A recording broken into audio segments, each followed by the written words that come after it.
Hello, welcome back to another week, another batch of news. There's a good amount here, so just a reminder before we get into it, I am offering memberships, which gives you early access to videos, chances to vote on upcoming videos, thumbnails, comment replies, exclusive giveaways, and more. Otherwise, without much else to disclose, let's get into it. Okay, so first out, we have this new Knokke, not sure how you pronounce it, film scanner. I recently came across this TikTok that was shared to me about Knokke, a new automated film scanner. While to my knowledge, there isn't any scanned images to check out from it yet, which does seem like a bit of a red flag, but it's a cool idea so far. They're claiming it can scan a whole roll of 36 exposure 35mm film in under 5 minutes at 4000 DPI with 48-bit color depth. The film feeds itself and then scanning settings are saved on a frame-by-frame basis. As of now, they're finishing up the first batch of prototypes and are eager to share some of the scan images here in the future. From there, the plan is to launch a crowdfunding campaign in the coming months, so I'll keep you in the loop once that time comes. To me, as exciting news as getting a new film camera or actual new film emulsion is, in many ways these type of projects are just as exciting to me. Being able to see small teams and individuals produce these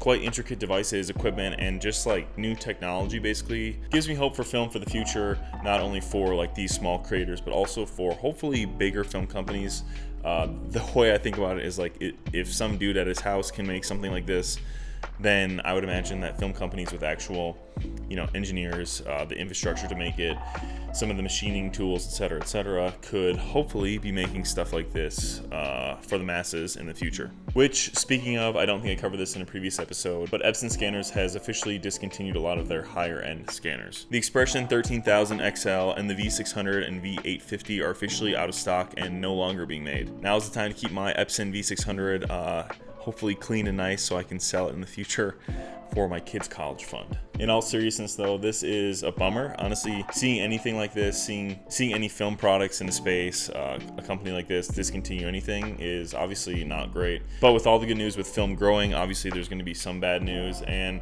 all in all, I feel like people have kind of shit on flatbed scanners, to put it bluntly, in the last couple of years, especially as like DSLR or digital camera scanning has gotten more and more accessible and popular, which I honestly totally get. For 35mm, using the V600 for 35 is not fun, to put it bluntly.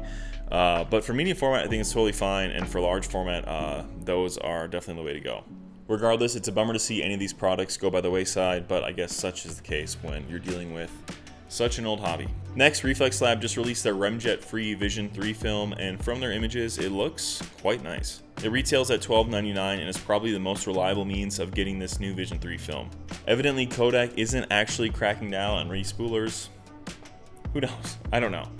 I thought that we wouldn't really be seeing this, or like getting this from these bigger companies like Reflx would be difficult, and then we'd be seeing like really small companies or individual people, filmmakers in the space, essentially purchasing bulk rolls and making them. But it seems like Reflx is having no issue getting their hands on this new Kodak film. So yeah, kind of an interesting conundrum we're in, but it's available. I'm excited to shoot it. I'm excited to see how it compares to the old Vision 3 film. I'd imagine it's the exact same, obviously just without the halation and easier to process than C41, which is good news all around.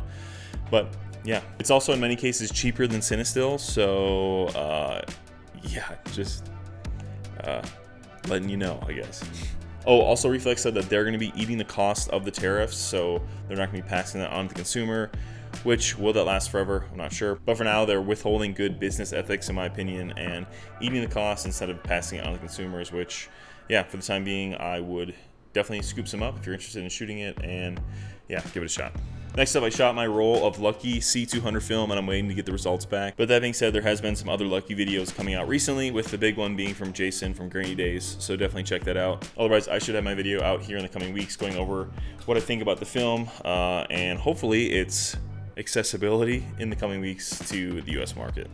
Also, at the release of Lucky C200 in China, they actually made mention that they're working on a medium format version right now, which is obviously great news. I definitely prefer shooting medium format, so getting that film stock in a 120 format would be awesome.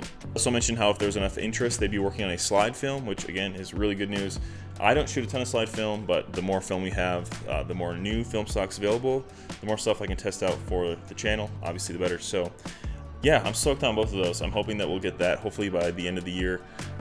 The medium format, not the slide film. Obviously, that's a way bigger project. It's a new emulsion, etc. I do think that Lucky can probably exponentially put out film with the technology previously, and I guess the lessons learned from their new color film. But I'm getting a little ahead of myself.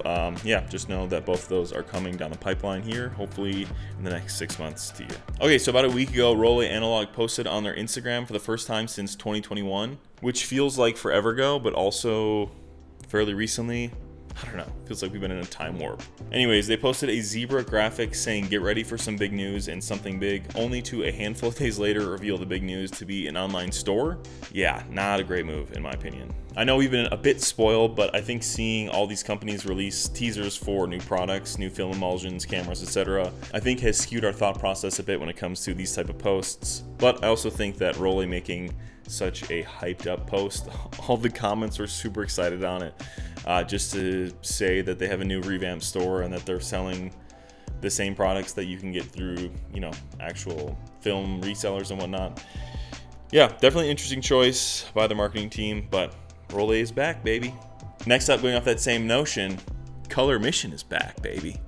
Yes, I know I covered this in a previous episode, but literally once the video was like getting edited, I realized that all the film rolls that were available were sold out, and now they actually are available.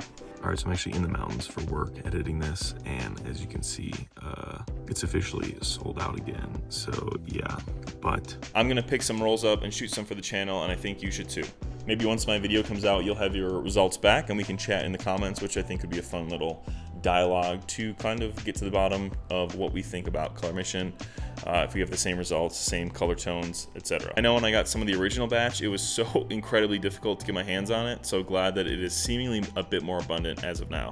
Next up, I covered this in a previous episode, but the Sasquatch 617 is currently available, is officially live on Kickstarter. The camera is a robust 617 camera made from steel and has tons of different features. The camera shoots 120 film and gets 4 images per roll though, which is cool, but oof, expensive. It retails for $500 though, which in my opinion is a really solid price for such a camera, but I don't want to get too in depth with it as I covered it in a previous episode, and I'll link it down in the description as with everything we talked about if you want to see more of the details. Which leads me to the last, but certainly not least topic. We have a new 3D printed 35mm camera that makes use of a RB67 back and some 3D printed plastic pieces to achieve a cool look. It manages to squeeze 14 images into this X-Pan killer. Just kidding. Well, not the killer part, not the 14 images. Now, we've been getting a lot of these cameras from small engineers and creators, but this one, while not super cheap, seems quite robust, using the complicated parts from already made cameras to achieve a unique look, to achieve a unique way to shoot panoramic images while not paying for an X-Pan. This one is definitely not a simple build, but probably a super fun project for any photographer who is mechanically inclined, which is not me. Otherwise, yeah, that's the gist of the news for this week. Lots of interesting stuff, lots of interesting conundrums and progression on some old news. And yeah, stay tuned for more news in the future. I really enjoy making these videos, and it's been cool getting some of you guys to message me with your projects to be featured for the videos. And yeah, it's been cool to see some of the bigger camera companies. It's been cool to see over the last handful of months some bigger companies, you know, release film and whatnot and get covered on here, then come to fruition with their own independent videos, etc. So yeah, otherwise it's gonna do it for this one, guys. Thank you so much for watching. Until the next one, stay safe, stay shooting. Adios.